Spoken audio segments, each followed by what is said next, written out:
Coucou, bonsoir ou bonjour, hein, selon le moment où tu regardes ce lit solo. Alors, on en est à notre 70e lit solo, youpi 70 fois, hein, c'est quelqu'un qui avait, dans les évangiles, c'est un apôtre qui avait demandé à Jésus, combien de fois devrais-je pardonner à quelqu'un? Et le Christ lui a répondu, 7 fois, 70 fois. Parce que le chiffre 7, bah, c'est un chiffre, hein, c'est un chiffre particulier dans la Bible, hein, dans les Écritures. Je suis désolée, je tousse un peu parce que oui, les gestes barrières, bon, je suis chez moi. Hein.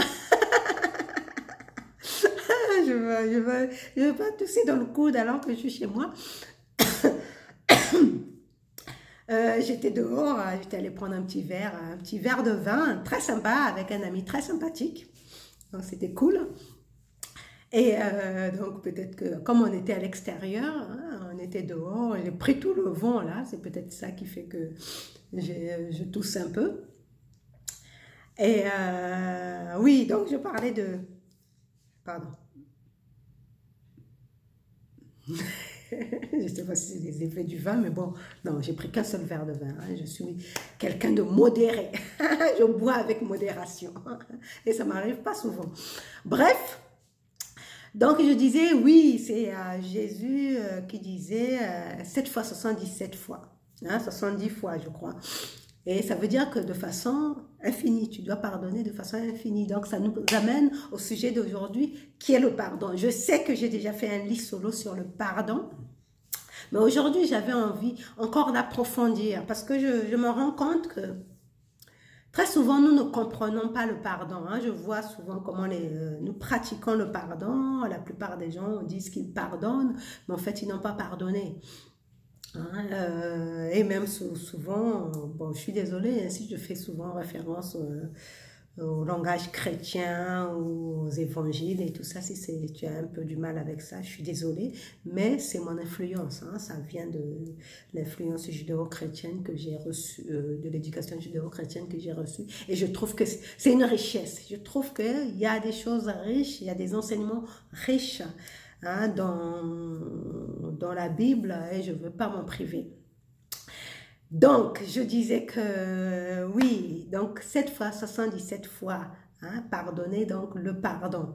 Je reviens, le lit solo porte encore une fois sur le pardon, parce que je trouve que même dans les églises, même ceux qui pratiquent la religion ne comprennent pas totalement ce que c'est que le pardon. Parce que le pardon tel qu'on le pratique là, hein, moi, j'appelle ça, comme on l'appelle un cours en miracle, c'est le pardon pour détruire. Et aujourd'hui, je vais te dire comment elle se décline ce pardon pour détruire. Et ensuite, je vais te je vais te partager pourquoi, qui ça concerne, hein, les phases, voilà, les phases du pardon, et ensuite les étapes du pardon. Voilà, donc je vais te parler d'abord de ce que n'est pas le vrai, de ce que n'est pas le pardon, ensuite les phases du pardon et les étapes. C'est différent en fait.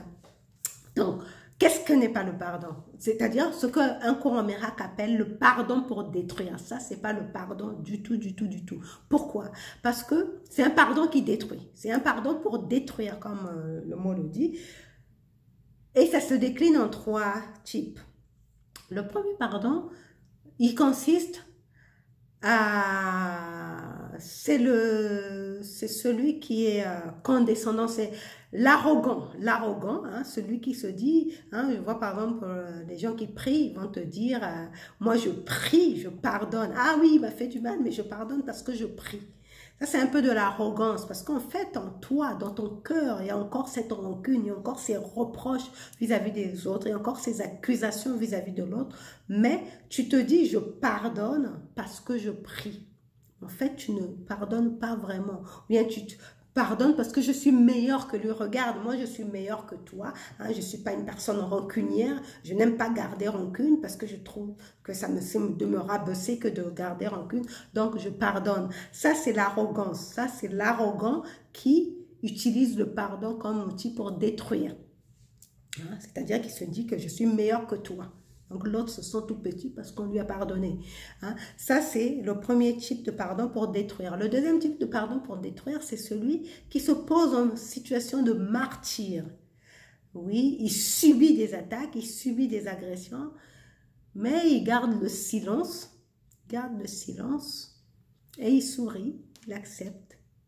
Ça, hein, c'est comme je vois avec ce qui se passe avec cette gestion de la crise sanitaire, la plupart des gens se plaignent. Hein. Moi, je vais dans les salons, je vais chez mon esthéticienne pour me faire des ongles, et même quand je discute avec des gens dans la rue, tout ça, la plupart des gens, ils se plaignent.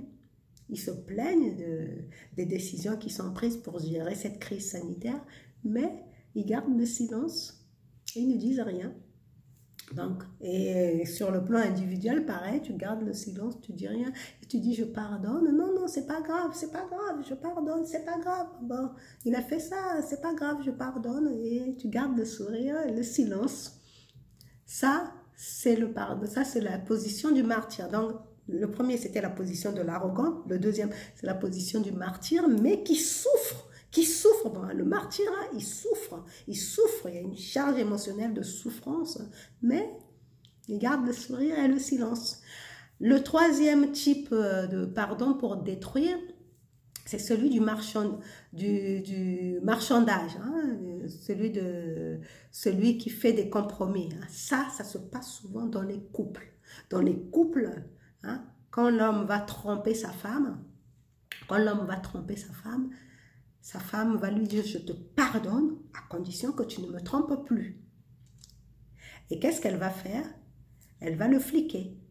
En fait, elle n'a pas pardonné. Si elle avait pardonné, elle ne se mettrait pas à le fliquer. Et lui, le pauvre, il est là en situation de culpabilité, il marche sur les œufs parce qu'il veut éviter, hein, parce qu'il est dans une faiblesse, et surtout si c'est quelqu'un de volage qui va refaire la même erreur. Donc, il a peur qu'on l'attrape. Hein. Il va souvent jouer au pas vu, pas pris. Pas vu, pas pris, il va continuer à tromper sa femme, mais comme il n'est pas pris, ça va. Ma femme m'a pardonné la première fois qu'elle m'a attrapé sur le fait. Elle m'a pardonné, mais là, c'est pas vu, pas pris, donc ça va. Donc, là c'est ça qu'on appelle le pardon du marchand. Hein? On fait des compromis, on fait du marchandage. Là, j'ai un exemple concret.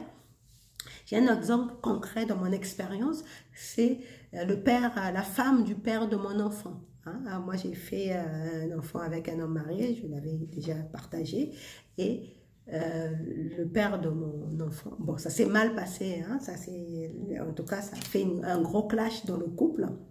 J'étais ce qu'on pourrait appeler briseuse de ménage, mais sauf que c'était pas mon intention. Hein? Bref, on ne va pas rentrer dans les détails. Si tu veux en savoir plus, tu lis mon livre À nu d'abord, je raconte tout dans les détails. Mais sa femme, c'était pas la première fois qu'elle lui pardonnait. Hein? Moi, j'étais juste quelqu'un de plus. Mais elle me disait elle-même, hein, c'était le mari, il avait déjà trompé, donc elle lui avait pardonné, mais sauf que elle avait mis en garde de ne pas refaire, de ne pas la tromper de nouveau, mais sauf qu'il a recommencé. Hein?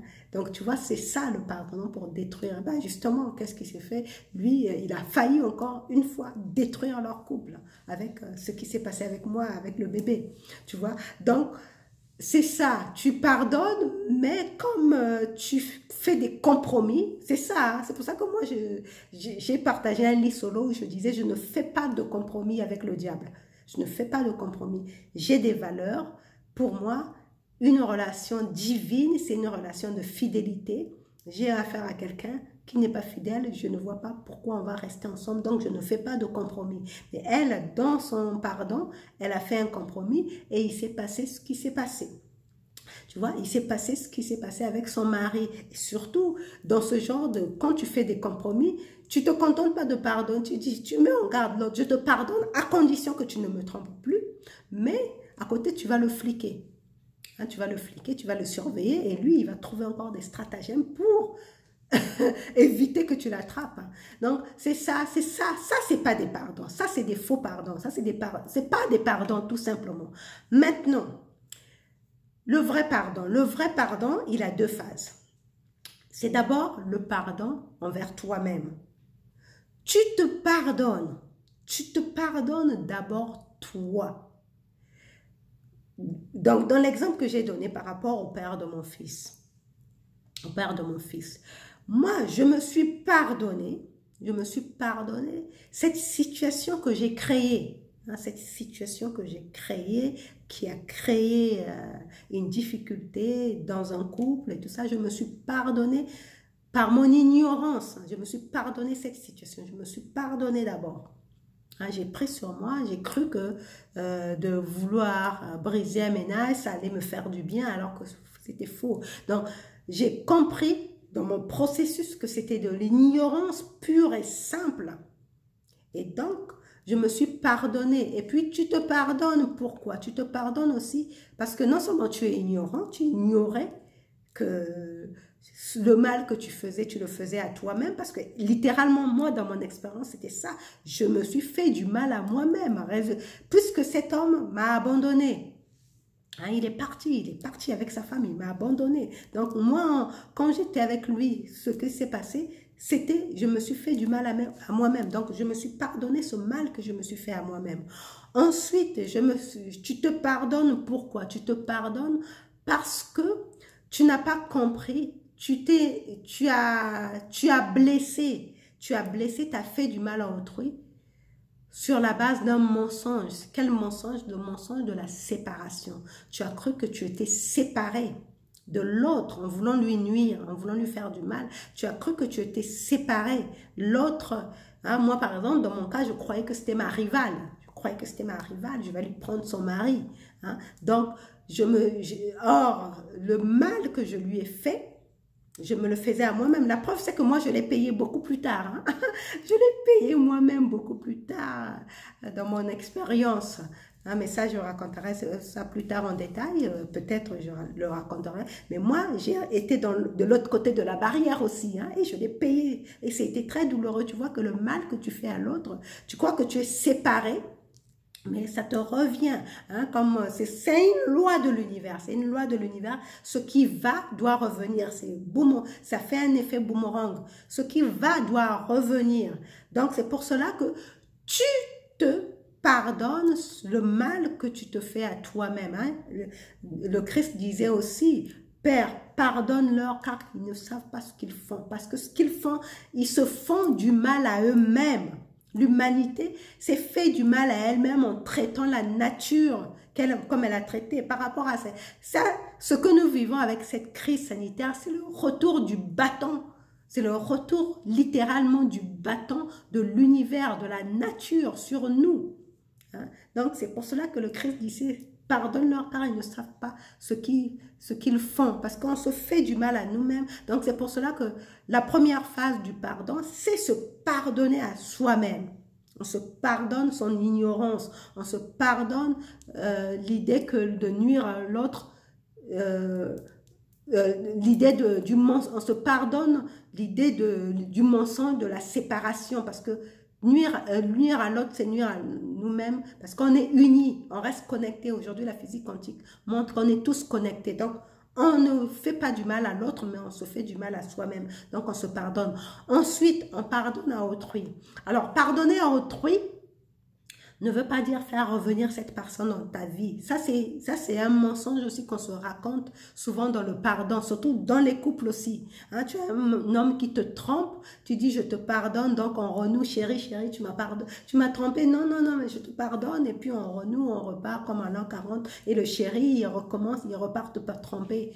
Il repart te tromper avec une autre parce qu'il sait qu'il va revenir te demander pardon et tu vas lui pardonner et ça va repartir. Non, ça, c'est pas le pardon. Hein? Quand tu pardonnes à autrui, c'est ça n'a rien à voir avec lui, ça a toujours à voir avec toi parce que le lien émotionnel de la blessure, le lien négatif, le lien émotionnel, tu veux le rompre, c'est parce que tu veux le rompre. Rappelle-toi dans l'autre livre solo, je parlais de la parabole du geôlier et du prisonnier. Donc, aussi bien la personne qui est blessée et qui refuse de pardonner, aussi bien la personne à qui est l'objet du manque de pardon, les deux sont liés. Donc, ils sont liés par cette charge émotionnelle, ce lien vibratoire négatif qui les lie. Donc, toi, tu veux couper ce lien. Hein, donc, ça n'a jamais rien à voir avec l'autre. Donc, en lui pardonnant, tu tranches. Tu prends une épée, tu tranches ce lien qui te lie à cette personne parce que toi, tu veux être libre. La liberté est ton droit naturel parce que le fait d'être lié à une personne par un lien vibratoire négatif t'empêche de monter dans les sphères célestes parce que toi, tu es au niveau, toi, tu veux évoluer en conscience. Or, le pardon, c'est littéralement la clé de l'ouverture du paradis. Hein? Rappelons-nous que le paradis, c'est cet état de conscience. Hein? Ce n'est pas un endroit quelque part. C'est cet état de paix incommensurable. Hein? La paix qui surpasse toute intelligence et qui t'ouvre au monde merveilleux de la créativité. Hein? Quand Jésus dit cherchez d'abord le royaume des cieux, donc le paradis, et le reste vous sera donné de surcroît. Parce que quand tu es dans la paix, bah, tu es totalement créatif et tu crées ta vie comme tu le veux. On te donne tout. Hein? Les Steve Jobs, Jeff Bezos, tout ça, ils sont créatifs parce qu'ils ont trouvé la paix, ils ont compris les lois de l'univers. Hein, c'est quelqu'un qui disait que les millionnaires, les milliardaires connaissent l'astrologie, mais par toutes ces sciences, ces sciences-là leur donnent la connaissance et ils comprennent qu'il faut être en paix pour avoir tout ce qu'on veut. Hein, donc, c'est pour cela qu'on veut d'abord pardonner pour ouvrir cette clé du paradis qui nous donne accès au royaume des cieux et ce royaume des cieux qui nous donne tout ce qu'on veut. Donc, c'est ça. Donc, le pardon, ça n'a jamais à faire avec l'autre, ça a à voir avec toi. Avec toi. Quand tu lui pardonnes, c'est parce que toi, tu veux te libérer. Tu veux te libérer de cette charge négative qui t'empêche d'avoir accès au paradis. Et comme je le répète encore une fois, parce qu'on a tendance à l'oublier, ça ne veut pas dire que la personne qui t'a blessé, que ce soit dans le couple, que ce soit des amis, que ce soit qui que ce soit, tu n'as pas besoin d'aller voir Pierre-Paul Jacques pour lui dire « Bon, j'ai beaucoup travaillé sur moi, je te pardonne. » Non, non, c'est pas ça du tout. Tout se passe sur le plan vibratoire. Tout se passe sur le plan spirituel, sur le plan énergétique. C'est un travail, toi à toi, mais en sachant dans ta intention, ça on va passer sur les étapes du pardon, que tu veux pardonner à Pierre-Paul Jacques qui t'a blessé, qui t'a fait du mal. Donc ça, ce sont les deux phases. La première phase consiste à te pardonner toi-même et la deuxième phase consiste à pardonner à autrui. Maintenant, dans ce processus de pardon qui comprend deux phases, donc toi et autrui, dans ce processus de pardon qui comprend deux phases, il y a 5 étapes. Donc, il y a 5 étapes. La première étape, c'est déjà l'intention de pardonner. Il faut avoir le désir de pardon. Combien de personnes je vois qui ne veulent pas pardonner le mal qu'on leur a fait, croyant qu'ils font de mal, croyant que c'est trop facile. Hein? J'ai souvent entendu les gens dire c'est trop facile de pardonner. Parce qu'ils ne comprennent pas ce que c'est que le vrai pardon. Le vrai pardon, je le répète, ça n'a rien à voir avec l'autre. Ça n'a vraiment rien à voir avec l'autre, ça a à voir avec toi et ton désir d'être libre. C'est ta liberté que tu veux. C'est vraiment égoïste. Hein? Le pardon, c'est vraiment égoïste. C'est parce que tu veux être libre et aller et avoir les clés du paradis, augmenter, évoluer dans les sphères célestes, hein, qui t'ouvrent le royaume, qui te donne les clés du royaume, parce que le pardon, c'est ça, ça te donne les clés du royaume.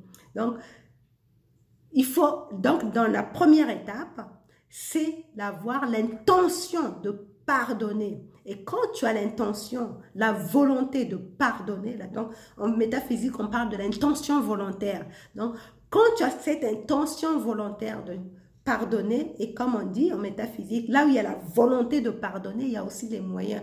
L'univers va te donner les moyens. Tu vas voir qu'il y a des circonstances qui vont se créer pour que tu puisses, tu vas peut-être tomber sur un livre qui parle de pardon, tu vas peut-être tomber sur une vidéo qui parle de l'atelier du pardon. En tout cas, dès que tu auras la volonté de pardonner, bah, les moyens te seront donnés, mais il te suffit, hein, dans un cours en miracle, on parle du petit désir. Donne ce petit désir, parce que le cours en miracle emprunte le langage christique, donc il parle de Saint-Esprit. Donne seulement un petit désir au Saint-Esprit de pardonner et les moyens te seront donnés. Donc, tu as l'intention, la première étape, c'est l'intention de pardonner, l'intention volontaire, les désirs de pardonner, la volonté de pardonner. Donc ça, c'est la première étape. Ensuite, la deuxième étape, c'est les moyens, c'est la pratique du pardon par les moyens que l'univers te donne. Hein. L'univers te donne les moyens et le premier moyen, c'est de reconnaître, c'est celui qui t'ouvre, qui te donne cette révélation que l'autre a agi par ignorance. Elle ne savait pas ce qu'elle faisait. Donc, ça te donne le moyen de comprendre, de compréhension, hein, de compréhension que si la personne a agi par l'ignorance, c'est qu'elle n'avait pas l'intention de me faire du mal, c'est qu'elle n'avait pas l'intention de me nuire, donc je lui pardonne. Mais rien que de comprendre ça là, c'est déjà du boulot parce que tu as une activité mentale qui te pousse vers la rancune, qui te pousse à ruminer, à ressasser les pensées d'accusation, de reproche. Surtout, tu portes le manteau de victime. C'est pour ça que je parle du pardon, parce que c'est par rapport au Maslow sur le sortir de l'état de victime. Tu es tellement dans l'état de victime que de pratiquer le pardon, ça devient difficile pour toi. Donc, l'univers vient en renfort te donner les moyens parce que tu as émis l'intention de pardonner. Ensuite, la troisième étape, justement, ça fait partie des moyens que l'univers te donne, c'est de te faire comprendre, de changer de perspective. Les Amérindiens disent que pour comprendre ce que l'autre t'a fait, marche dans ses souliers pendant au moins 2 kilomètres. Hein? Marche dans les souliers de l'autre pendant au moins 2 kilomètres et tu comprendras pourquoi cette personne agit de cette façon vers toi. Donc, tu vas te mettre dans la perspective de la personne, tu vas changer de perspective, essayer de te mettre à sa place et pour comprendre la dynamique, moi je parle de dynamique des événements, pour comprendre pourquoi la personne en est arrivée à te faire ça. Par exemple, mon dernier partenaire, lui, par exemple, à un moment donné, il m'appelait plus, il me donnait plus de nouvelles. Mais j'ai compris ce qui s'est passé. J'ai compris que c'était parce que il y avait une situation qu'il devait régler avec son ex-épouse qui a fait qu'il n'a plus donné de nouvelles. Mais moi, ça ne me convenait pas. C'est pour cela que j'ai rompu. Mais en rompant, je lui ai pardonné. Peut-être qu'il n'était pas vraiment prêt à divorcer. Il m'avait parlé de divorce, qu'il était en procédure de divorce, mais en rentrant dans ses souliers, j'ai compris que la situation de divorce avec son ex-femme n'était pas vraiment très claire. C'est peut-être pour cela qu'il a adopté cette attitude de silence avec moi. Et donc, moi, je lui ai pardonné, mais ça ne veut pas dire que j'ai voulu rester là à l'attendre. Tu vois, c'est ça la différence. Pardonner ne veut pas dire rester avec la personne. Pardonner, ça veut juste dire se libérer de la charge négative qui te lie avec la personne à qui tu dois pardonner. Ça, c'est quand tu rentres dans les souliers de la personne. Ensuite, la quatrième étape, c'est de lui envoyer des ondes positives, de lui vouloir du bien, de souhaiter le meilleur pour cette personne. Hein, tu ne veux absolument pas que parce que la personne t'a fait du mal, qu'elle aussi, elle vive la même chose, la douleur, la souffrance. Là, on en revient au pardon pour détruire. Hein? Rappelle-toi, dans un lit solo, je disais, il y en a qui disent « je te pardonne » et à la moindre occasion, il rappelle à l'autre personne, quand ils sont dans la panade, il dit « ah, tu vois ce que ça fait, hein? Tu vois ce que ça fait. » Ça, c'est pas le pardon. Non, toi, tu veux souhaiter à la personne la meilleure chose possible qu'il soit. Donc, tu lui envoies des ondes positives, tu lui envoies les bonnes choses. Et moi, dans mon cas, par exemple, j'ai souhaité à tous mes 3 ex là qui m'ont fait grandir, à chaque fois que j'ai rompu avec eux, je leur ai souhaité le meilleur. J'ai souhaité le meilleur, celui, le généreux qui m'a amené à Toulouse. Là. Lui, je lui ai souhaité, en plus, lui, dans son quand même, je le trouvais tellement gentil, cet homme. Je le trouvais tellement gentil, mais comme je l'ai déjà partagé dans un lit solo, c'est ses choix de vie qui ne me convenaient pas. Je le trouvais tellement gentil que même quand on avait rompu, je continuais à prier pour lui. Et j'étais contente quand il m'a dit que l'appartement dans lequel on avait habité, il l'a acheté. Ça veut dire qu'il avait un peu évolué dans sa vie. Donc, les ondes positives, les prières que je lui ai envoyées ont fonctionné, ont marché pour lui. Donc, tu veux lui envoyer des ondes positives à cette personne parce que tu lui souhaites le meilleur dans sa vie. Et après, tu peux faire un geste symbolique. Tu peux faire poser un acte symbolique. Un acte symbolique, ça peut être que tu lui envoies un cadeau. Tu lui envoies un cadeau de façon anonyme sans qu'il sache que ça vient de toi. Ou bien ça peut être, je ne sais pas si tu as regardé la série Desperate Housewives. Il y a un épisode où Gabi et René se battent. Elles se battent, René casse même le nez de Gabi, qui se retrouve à devoir aller faire une chirurgie nasale. Et je ne sais pas si c'était le lendemain, quelques jours après, René se présente avec un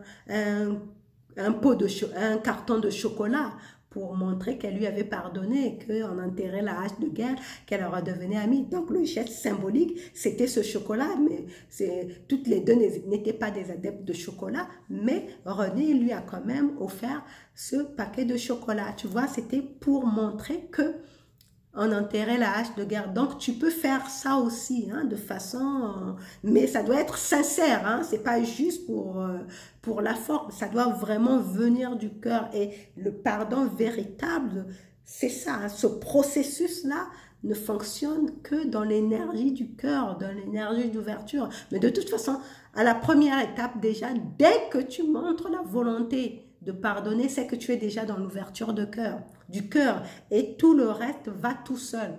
Tout le reste va tout seul. Et pour prendre mon propre exemple, moi par exemple, avec le père de mon fils, moi ce que j'avais fait, c'était lui envoyer une carte postale. J'avais choisi une belle carte postale que je lui avais écrite, que je lui avais envoyée. Donc c'est ça, c'est l'acte symbolique qui montre que tu as pardonné. Et rappelle-toi que le vrai pardon, c'est vraiment enterrer définitivement.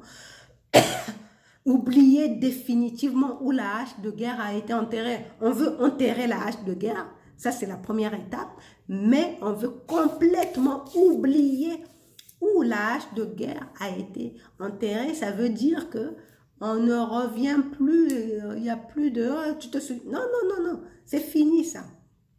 Donc c'est ça le vrai pardon.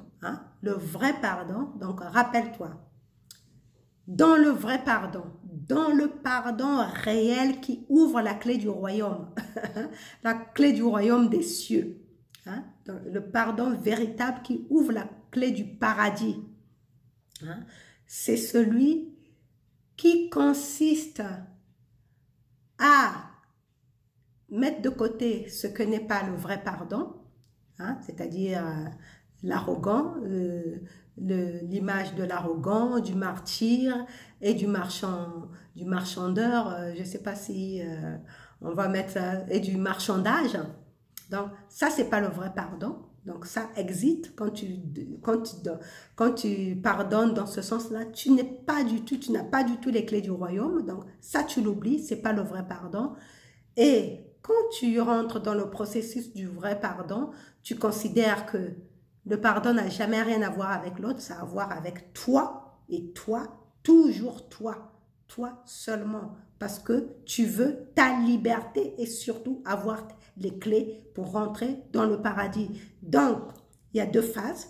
Tu te pardonnes d'abord toi-même, tu te pardonnes d'avoir cru au mensonge de la séparation, parce qu'en ayant subi, en ayant posé l'acte, en ayant créé inconsciemment la situation qui a demandé le pardon, c'est que tu étais dans le mensonge de la séparation, donc tu te pardonnes. Tu te pardonnes cette situation et tu te pardonnes aussi l'ignorance de ce mensonge. Et ensuite, la deuxième phase, c'est que tu pardonnes à l'autre. Mais souviens-toi que pardonner à l'autre, ça ne veut pas dire le faire rentrer dans ta vie, le faire revenir dans ta vie, ça n'a rien à voir. C'est sur le plan vibratoire, hein? Ça se passe sur le plan vibratoire. Et ensuite, dans le processus du pardon, tu as 5 étapes. Donc, la première étape, c'est l'intention volontaire, la volonté de pardonner. Donc, l'intention volontaire. La deuxième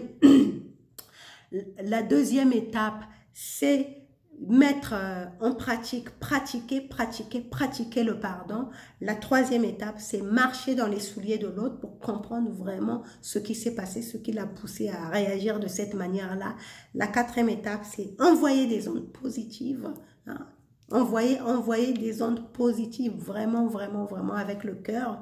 Et la cinquième étape, c'est, si tu le peux, de poser un acte symbolique qui montre à la personne que vraiment que tu es passé au-dessus de tout ce qui s'est passé. Pour toi, ça fait partie du passé. Donc voilà, c'était tout pour notre lit solo d'aujourd'hui. Et j'espère vraiment de tout cœur que ça te donne de la valeur, que ça te donne matière à réflexion et surtout que ça te fait évoluer. Ça te fait évoluer et surtout note bien que la clé de toute évolution de conscience, hein, c'est le pardon. Hein. L'humanité n'a pas pardonné, c'est pour cela qu'on vit ce qu'on vit, en manque de pardon. Hein, c'est Jésus qui disait, mon peuple souffre par ignorance. Tu connaîtras la vérité te libérera. La vérité, c'est la clé, c'est le pardon. Pardonner, c'est la clé du paradis. C'est pardonner, mais encore faut-il que ça soit un pardon du cœur. Le pardon qui vient de l'ouverture du cœur, qui consiste à oublier totalement où a été enterrée la hache de guerre. Donc, voilà pour ce soir. Prends bien soin de tes vibrations. Continue à élever justement. Hein? C'est quand tu pardonnes que tu élèves tes vibrations et que tu les maintiens dans les hautes fréquences. Et ça va faire que tu vas... tout te sera donné de surcroît. Voilà. Donc, on se retrouve demain pour un autre lit solo. Bisous, ciao.